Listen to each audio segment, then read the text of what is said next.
প্রিয় লালমনিরহাটবাসী, আপনারা ভাগ্যবান যে আপনারা টুনুর মতো একজন নেতা পেয়েছেন। তিনি শুধু একজন রাজনৈতিক নেতা নন, এমপি নন, মন্ত্রী নন, তিনি আপনাদের সমগ্র জীবনের সঙ্গে ওতপ্রোত হবে। এই ক্রীড়াঙ্গন, সাংস্কৃতিক অঙ্গন, সামাজিক অঙ্গন সবখানেই তার নেতৃত্বের পদচারণা লালমনিরহাটকে ক্রমশই উপরের দিকে নিয়ে যাচ্ছে। বন্ধুবান, এই শহীদ স্মৃতি ফুটবল টুর্নামেন্ট এটা আমাদের জন্য আবেগের একটা টুর্নামেন্ট, কারণ যার নামে এই ফুটবল টুর্নামেন্টটি হচ্ছে শহীদ জিয়া। তিনি হচ্ছেন আমাদের বাংলাদেশের স্বাধীনতার ঘোষক এবং তিনি বহুদলীয় গণতন্ত্রের পুনঃপ্রবর্তন করেছিলেন। তিনি আধুনিক যে বাংলাদেশ আজকে সেই বাংলাদেশের রূপকার। আপনারা জানেন যে আমাদের এই পথ কখনো সুগম ছিল না। আমাদের এই 53 বছরে বাংলাদেশে আমরা একটা ভয়ঙ্কর রকমের উত্থান পতনের মধ্যে দিয়ে গেছি। শহীদ জিয়াকে নির্মমভাবে হত্যা করা হয়েছে এবং তিনি শহীদ হয়েছেন। তিনি শহীদ হলেও তিনি আমাদের মধ্যে থেকে গেছেন। আজকে এতকাল পরেও শহীদ জিয়া বেঁচে আছেন আমাদের মধ্যে আজকে এই টুর্নামেন্টের মধ্যে। প্রিয় ভাইগণ, বক্তব্য আজকে দীর্ঘ করার সময়টা নয়, শুধু একটি কথা বলি যে আমরা দীর্ঘ সংগ্রাম করেছি গণতন্ত্রের জন্য।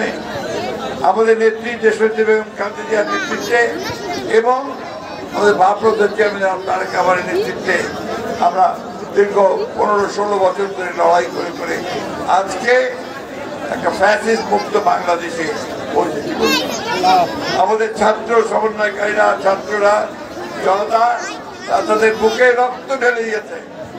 আমরা নির্যাতিত হয়েছে দীর্ঘদিন ধরে। শেষ পর্যন্ত আমাদের একটা মুক্তি হয়েছে।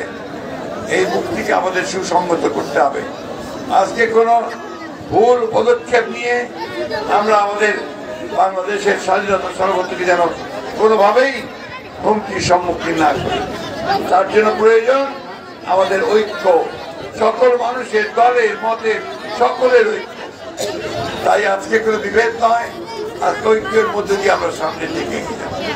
আমাদের গুরু সাহেব খুব সুন্দর একটা কথা বলেছেন, একটা রাজনৈতিক দল শুধু মাত্র স্লোগান আর মিছিলের মধ্যে ব্যস্ত থাকে, তার যে বিকাশ, সাংস্কৃতিক বিকাশ, রাজনৈতিক বিকাশ, এই বিকাশগুলো পরিপূর্ণ হয় না।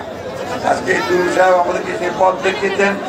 আমরা বিশ্বাস করি যে তার এই পথ ধরে সমগ্র বাংলাদেশে আমরা খেলাধুলার চর্চা, সাংস্কৃতিক চর্চার মধ্যে দিয়ে আমাদের রাজনীতিকে শহীদ জিয়ার যে বাংলাদেশের জাতীয়তাবাদের যে রাজনীতি, শহীদ জিয়ার যে বহুদলীয় গণতন্ত্রের যে রাজনীতি, সেই রাজনীতিকে আমরা এখানে প্রতিষ্ঠিত করতে সক্ষম হব। আবারও আমি আন্তরিক ধন্যবাদ এবং কৃতজ্ঞতা জানাই আসাদুল্লাহ সাহেবকে, কৃতজ্ঞতা জানাই আমাদের ভাবিকে, যদিও তিনি কিছু জান না যে আমি তাকে ভাবি বলি, সেটা এসে যায়।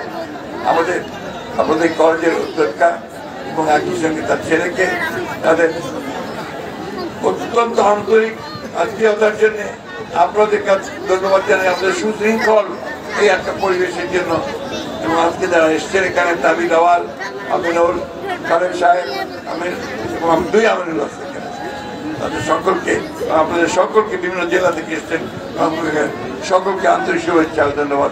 সবচেয়ে ধন্যবাদ জানাচ্ছি আজকের খেলায় যারা অংশগ্রহণ করছেন সেই খেলোয়াড় বৃন্দকে, যারা আজকে আমাদেরকে চমৎকার একটা খেলা উপহার দিয়ে আমাদেরকে সবাইকে